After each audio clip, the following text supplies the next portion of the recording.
महाकुंभ 2025 में पहुंच रहे अखाड़े की उपस्थिति का यही प्रमाण होता है कि उनकी पेशवाई निकलती है। और आज ढोल नगाड़ों के साथ, गाजे बाजे के साथ श्री पंचायती महानिर्वाणी अखाड़े की ये पेशवाई है, जो न्यूज़ वन इंडिया पर आप एक्सक्लूसिव दृश्य देख रहे हैं, जिसमें घोड़ों पर सवार है।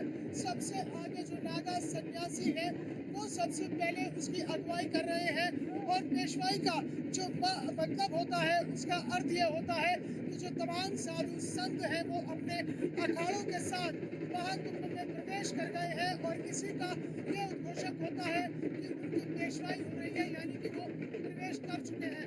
कहा तो ये भी जाता है कि पेशवा जब महाकुंभ में साधु संत आते थे तो पेशवा उनका स्वागत करते थे, इसलिए इसको पेशवाई कहा जाता है। और इस पेशवाई में जो तमाम शाब्दिक अर्थ है वो अपने आप में निकल कर सामने आते हैं।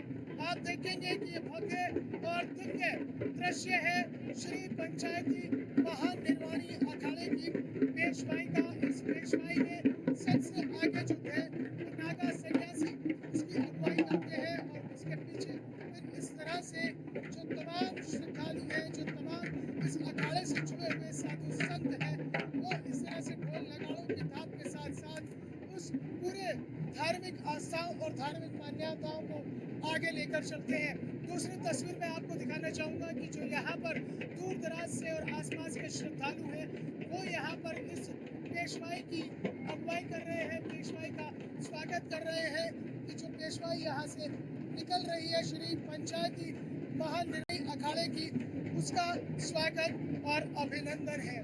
तो पेशवाई अपने आप में भव्य और दिव्य होती है। और इस पेशवाई से ये उद्घोष होता है कि जो अलग अलग अखाड़े हैं, अलग अलग परंपराओं को मानने वाले अखाड़े हैं, उन अखाड़ों के साथ साधु संत जो हैं वो अब महाकुंभ में प्रवेश कर गए हैं। उनके प्रवेश का उद्घोषक होता है पेशवाई। और पेशवाई जो है वो एक लंबे समय से, आदि अनादि काल से ये परंपरा चली आ रही है। और इस परंपरा का निर्वहन तमाम अखाड़े करते हैं। बता दें कि महाकुंभ 2025 का जो शुभारंभ है वो 13 जनवरी से होगा, लेकिन उससे पहले जो यहाँ पर 13 अखाड़े हैं, उन 13 अखाड़ों की पेशवाई अलग अलग दिन है। आज श्री पंचायती महानिर्वाणी अखाड़े की ये पेशवाई है, जिसमें आप देखेंगे कि जो साधु संत हैं वो धर्म की, संत की, सनातन की, शिरोमणि की, और जो जितने भी संत हैं उन संत के साथ उस सर्वोपरि की मान्यता को लेकर आगे बढ़ रहे हैं। संत शिरोमणि आप देखेंगे कि ये जो इनके साथ आचार्य महामंडलेश्वर और मंडलेश्वर, संत महंत जी, ये तमाम जो धर्माचार्य हैं वो इसकी अगुवाई कर रहे हैं। ये एक्सक्लूसिव तस्वीरें आप श्री पंचायती महानिर्वाणी अखाड़े की पेशवाई की आप देख रहे हैं। इस पेशवाई में तमाम जो श्रद्धालु हैं और उसके अलावा जो तमाम यहाँ पर अलग धर्माचार्य यहाँ पहुँचे हैं वो इस पेशवाई में है। और इस पेशवाई के बाद अब श्री पंचायती महानिर्वाणी अखाड़े की ये घोषक हो जाएगा कि उनकी उपस्थिति हो चुकी है। और इसके साथ ही साथ पेशवाई में अलग अलग भव्य झांकियां हैं, जो झांकियां इससे और ज़्यादा मनमोहक और इंद्रधनुषीय छटा बिखेरती हैं। तो कुल मिलाकर जो श्री पंचायती महानिर्वाणी अखाड़े की ये पेशवाई इस वक्त है, उस पेशवाई के जरिए जो धार्मिक आस्थाएं, धार्मिक मान्यताएं, संत सनातन सर्वोपरि है, संत ही शिरोमणि है। और संत के साथ जब साधुओं का एक जो सैलाब है वो चलता है तो महाकुंभ के भव्य दिव्य दर्शन में और ज़्यादा इंद्रधनुषीय छटा बिखेर देता है।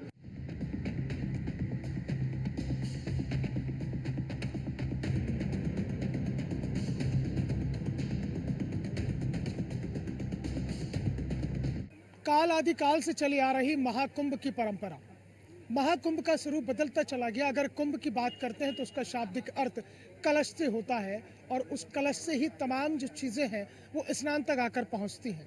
धर्माचार्यों से बात करेंगे कि जो काल आदि काल से जो महाकुंभ की परंपरा चली आ रही है, उस सनातनी परंपरा को आज भी उसी तरह से जिंदा रखा हुआ है। और उसी सनातनी परंपरा के साथ में तमाम यहाँ पर जो श्रद्धालु हैं, और सबसे बड़ी बात यह कि जो साधु संत हैं वो यहाँ पर स्नान करते हैं और स्नान करने के बाद जो पूजा अर्चना की जाती है उसके बाद में आम श्रद्धालु जो है स्नान करते हैं। महाराज जी, आपको बहुत बहुत स्वागत है न्यूज़ वन इंडिया पर।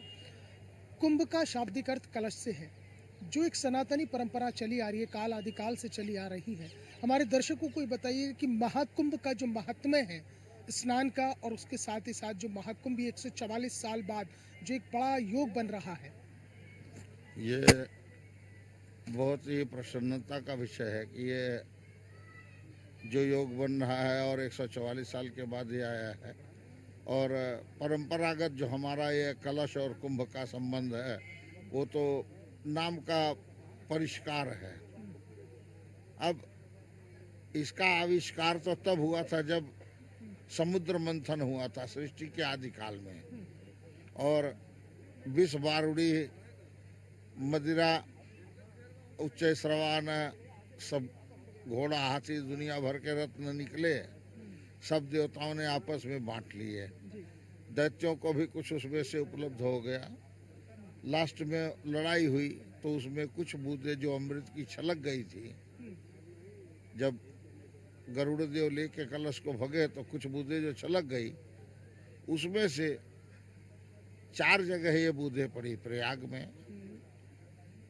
त्र्यंबकेश्वर नासिक में, और उज्जैन और हरिद्वार। यहाँ प्रयाग के जो कुंभ का विशिष्ट महत्व होता है, हर जगह दैविक रूप से आध्यात्मिक रूप से सब पवित्र स्थान है और सबकी अपनी अपनी महिमा, सबकी अपनी अपनी गरिमा है। लेकिन इस प्रयागराज की एक विशिष्ट महिमा ये है कि गंगा जमुना और त्रिवेणी का संगम प्रयाग में ही होता है, और बिना उस त्रिवेणी के संगम के सृष्टि का व्यतिक्रम संभव नहीं है। हर व्यक्ति के शरीर में भी वो त्रिवेणी संगम है, और वहाँ पहुँचने के बाद में आदमी मोक्ष के द्वार को खटखटा देता है, फिर मोक्ष का द्वार उसके पैर के नीचे होता है। इसलिए इस तीर्थराज प्रयाग का महत्व है, और इसका नाम प्रयाग पड़ा। रुद्र प्रकृष्ट याग करना तस्य नाम प्रयागो अभवत। इसका नाम प्रयाग पड़ा, जैसे कलश का और कुंभ का हो गया, वैसे इसका नाम प्रयाग इसलिए पड़ा कि सृष्टि के आदिकाल में महादेव ने प्रथम यज्ञ और प्रकृष्ट यज्ञ, प्रकृष्ट मतलब सर्वश्रेष्ठ उत्तम यज्ञ, न कभी हुआ न कभी होगा संसार में पृथ्वी पर, वह यज्ञ यहाँ पे महादेव जी ने किया। तो रुद्र के प्रकृष्ट यज्ञ करने से इसका नाम प्रयाग हो गया। प्रकृष्ट यज्ञ यहाँ मतलब हमेशा यज्ञ होते ही रहते हैं, कभी भी, कोई भी दिन, कोई भी घंटा, कोई मिनट, कोई क्षण ऐसा नहीं है जब चाहे गंगा किनारे देखो कि जमुना किनारे देखो, किसी न किसी घर में, किसी आश्रम में, किसी मठ में, किसी मढ़ी में यज्ञ हवन होता ही रहता है अनवरत 24 घंटे। न रात को यज्ञ की अग्नि बुझती है न दिन को।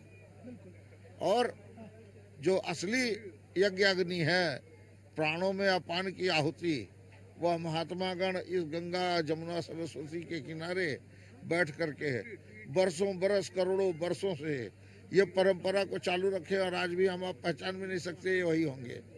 इसलिए इस प्रयाग का विशिष्ट महत्व होता है। महाराज जी, आपसे भी ये जानना चाहेंगे कि जिस तरह से जब समुद्र मंथन हुआ उसके बाद से ही जो कुंभ की परंपरा है आदिकाल से चली आ रही है, कुंभ अपना स्वरूप धीरे धीरे बदलता चला गया।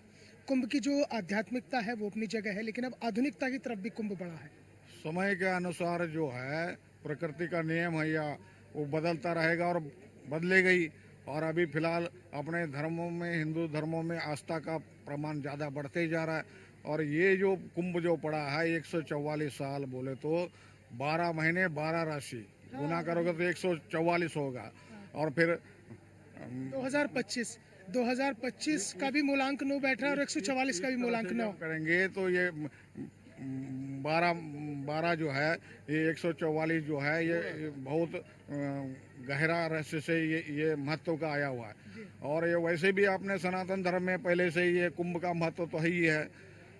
तो अभी इस आधुनिकता को देखते हुए थोड़ा सा चले आ रहा है। बाकी तो आदि अनादि ये परंपरा से अपने अखाड़ों के शाही स्नान तो चले आ रहे हैं और चलते रहेंगे।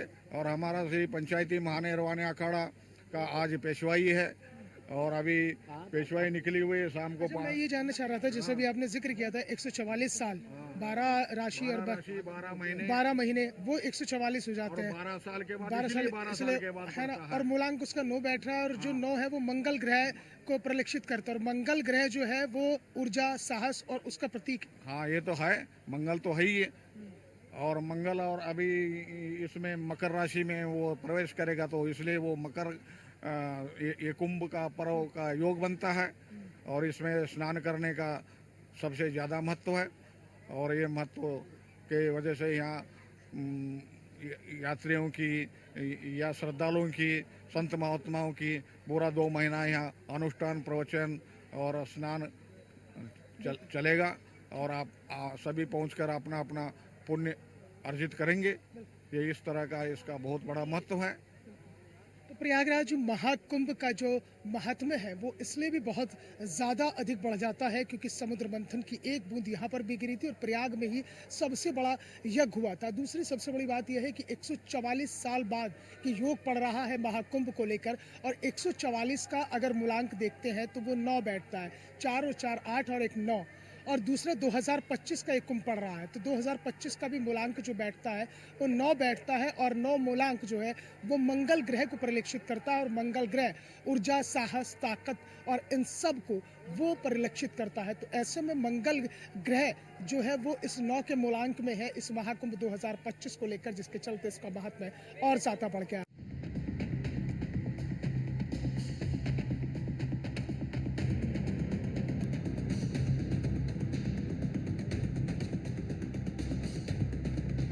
स्वामी पूर्णानंदपुरी, ये महानिर्माणी अखाड़ा आप पीछे देख रहे हैं, तो इसी के हम लोग एक सिपाही हैं।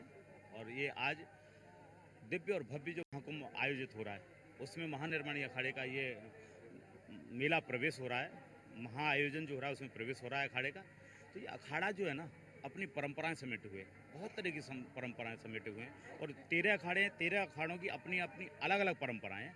उन परंपराओं का समावेश आपको यहाँ कुंभ में दिखाई देगा। उनकी स्पर्श की हुई हवा भी अगर किसी भक्त के ऊपर पहुंचती है ना तो उसका जीवन उद्धारित हो जाता है। जब साधु संत निकल के आते हैं ना कंदराओं से, उस समय वो तपस्या, जप, तप के माध्यम से उनकी स्पर्श की हुई हवा भी अगर किसी भक्त के ऊपर पहुंचती है ना तो उसका जीवन उद्धारित हो जाता है। ये जो प्रयाग क्षेत्र है ये महाकुंभ के लिए प्रसिद्ध है ही है कि, तो इससे भी एक महत्वपूर्ण पर्व पड़ता है यहाँ कल्पवास, जिसको कि माघ मेला कहते हैं यहाँ के लोग। तो कल्पवास का मतलब है, कल्प के शब्द के 2 अर्थ हैं। एक कल्प माने वृक्ष, जिसको कि हमारे यहाँ जिस वृक्ष के नीचे बैठ करके कोई पूजा, जप, तप, उपासना या कोई भी कामना करता है वो पूर्ण हो जाती है। दूसरा एक शब्द है कल्प, उसी को वो संख्यावाची है। संख्यावाची का मतलब हो गया कि कलयुग की आयु है 4,32,000 वर्ष, उसका दूना द्वापर, उसका 3 गुना त्रेता और उसका 4 गुना सतयुग। ये चारों युगों को मिलाकर के लगभग 17 लाख कुछ वर्ष होते हैं। तो इनको एक चतुर्युगी भी बोलते हैं, सतयुग, त्रेता, द्वापर, कलयुग, इनको चतुर्युगी। और चतुर्युगी जब एक साथ होकर के 71 बार जब घूम जाते हैं तो उसको एक मनवंतर बोलते हैं। एक मनु आते हैं पृथ्वी पर, अपनी सारी हमारे सामने अपने संविधान बनाते हैं, चाहे वो रामायण के रूप में हो, चाहे वो भागवत जी के रूप में हो, चाहे महाभारत के रूप में हो, उनका उल्लेखित करने के बाद और वो अंतर्ध्यान होते हैं। उसी प्रकार जब 71 वर्ष जब 14 बार घूम जाता है तो वो 14 मनवंतर होते हैं, उसको बोलते हैं एक कल्प। कल्प माने एक ब्रह्मा जी का एक दिन, और उस कल्प की संख्या हो जाती है 4.32 बिलियंस, माने 4 अरब 36 करोड़ हजार वर्ष। इतने दिन तक यदि कोई व्यक्ति तप और जप करे, उसका फल जो प्राप्त होगा उतना फल प्रयाग में 1 महीने तक कोई व्यक्ति रहता है, कल्पवास करता है, उसको प्राप्त हो जाता है। यदि आप इस प्रयाग में आते हैं, आप 1 घंटा व्यतीत करते हैं, आधा घंटा व्यतीत करते हैं, तो इतने समय में भी आपको एकाध योग का पुण्य प्राप्त हो जाएगा। ये शास्त्रीय बातें हैं। तो यहाँ आकर के जो व्यक्ति आता है उसका जीवन धन्य होता है। ये तो महाकुंभ है। इस महाकुंभ का तो वर्णन, इसका पुण्य अकल्पनीय है, इसका वर्णन नहीं किया जा सकता, इतना पुण्य प्राप्त होता है। तो आप लोग आइए, यहाँ की परंपराएं देखिए, यहाँ संतों के दर्शन कीजिए, गंगा, यमुना, सरस्वती तीनों का आप समावेश यहाँ देखिए, ज्ञान, भक्ति, वैराग्य का समावेश देखिए यहाँ। और जी स्वामी जी एक सवाल था कि जिससे आपने जिक्र किया है कि जो 13 अखाड़े हैं, 13 अखाड़ों का अपने जो अलग अलग परंपराएं हैं, ये इस तरह भी होते हैं अखाड़े की अलग अलग समुदाय से आते हैं, जैसे वैष्णव समुदाय है या अन्य समुदाय हैं? जी, जिसमें 7 जो अखाड़े हैं हमारे, ये सन्यासी अखाड़े हैं। और इसमें से कुछ वैष्णव अखाड़े और कुछ माने जो भगवान को तो मानते हैं, परब्रह्मों को मानते हैं, कि मूर्तियों को नहीं मानते। तो इस तरीके के ये 13 अखाड़े हैं, और 13 अखाड़ों में जो 7 अखाड़े हैं वो नागा सन्यासियों के अखाड़े हैं। उनमें ही आपको नागाओं के संतों के दर्शन देखने को मिलते हैं। और जो नागा संत होते हैं ना, वो साक्षात भगवान शिव के स्वरूप होते हैं। उस समय यही है कि वो शिव का स्वरूप मान करके जो व्यक्ति उनको प्रणाम कर लेगा उसकी मनोकामना भी पूर्ण होती है। सबसे पहले भी जो स्नान आया है वो नागा सन्यासियों का ही स्नान आया है कि नागा सन्यासी सबसे पहले स्नान करेंगे, बाद में गृहस्थ और आम श्रद्धालु? देखिए, ये तो जिस दिन महापर्व होता है उस दिन अखाड़े ही करते हैं। 13 अखाड़े हैं, हर अखाड़े को 2 घंटे लगभग मिलते हैं, तो 26 घंटे होते हैं। तो हर अखाड़े के अपने नागा साधु होते हैं। जूना अखाड़ा हो उसके भी नागा साधु होंगे, हमारा महानिर्माणी अखाड़ा इसके भी नागा साधु होंगे। तो सबसे पहले जो हमारे इष्ट हैं इस अखाड़े के, वो भगवान इष्ट स्नान करेंगे, उनके बाद हमारे भाला स्नान करेंगे, उसके बाद नागा साधु स्नान करेंगे, उसके बाद महामंडलेश्वर जितने होंगे संत महंत होंगे वो स्नान करेंगे, उसके बाद फिर गृहस्थ लोग स्नान करेंगे। आखिरी सवाल मेरा ये है कि एक सन्यासी बनना, एक कल्पवासी जीवन को व्यतीत करना, एक नागा साधु, एक नागा सन्यासी के जीवन को व्यतीत करना कितना कठिन होता है और कितने तप के बाद ये सब बन पाते हैं? देखिए, कोई जो संसार में जो वस्तु है ना, एक जब हम साइकिल चलाते हैं तो साइकिल चलाना हमारे लिए बहुत कठिन होता है कि एक 2 पहिया पर कैसे चल रहा है।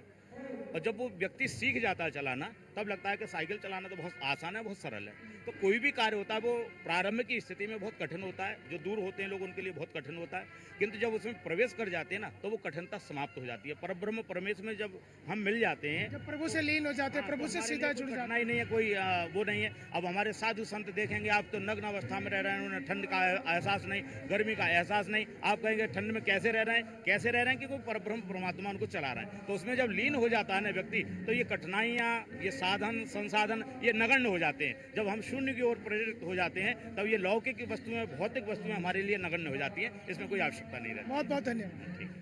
निश्चित तौर से जब आप सीधा प्रभु से अपना नाता जोड़ लेते हैं और प्रभु से जब आपका सीधा कनेक्शन हो जाता है तो ये फिर जितनी भी परेशानियां हैं, जो कठिनाइयां, वो दूर हो जाती हैं और एक सन्यासी, साधु, संत, नागा सन्यासी या फिर कल्पवासी जीवन व्यतीत करना फिर मुश्किल नहीं होता है, क्योंकि जब आप सीधा प्रभु से लीन हो जाते हैं। तो आपने न्यूज़ 1 इंडिया पर विस्तार से जाना कि किस तरह से कल्पवासी जो यहाँ पर आएंगे वो कल्पवास करेंगे, उसका कितना पुण्य लाभ मिलता है। इसके साथ ही साथ सन्यासी जीवन किस तरह से उसकी शुरुआत होती है और कैसे जब सन्यासी जीवन में प्रवेश करने के बाद में ये तमाम साधु संत शिरोमणि तक पहुँच जाते हैं। वीडियो जर्नलिस्ट अनिकेत और अपने सहयोगी पवन पटेल के साथ मोहसिन खान, न्यूज़ 1 इंडिया, प्रयागराज।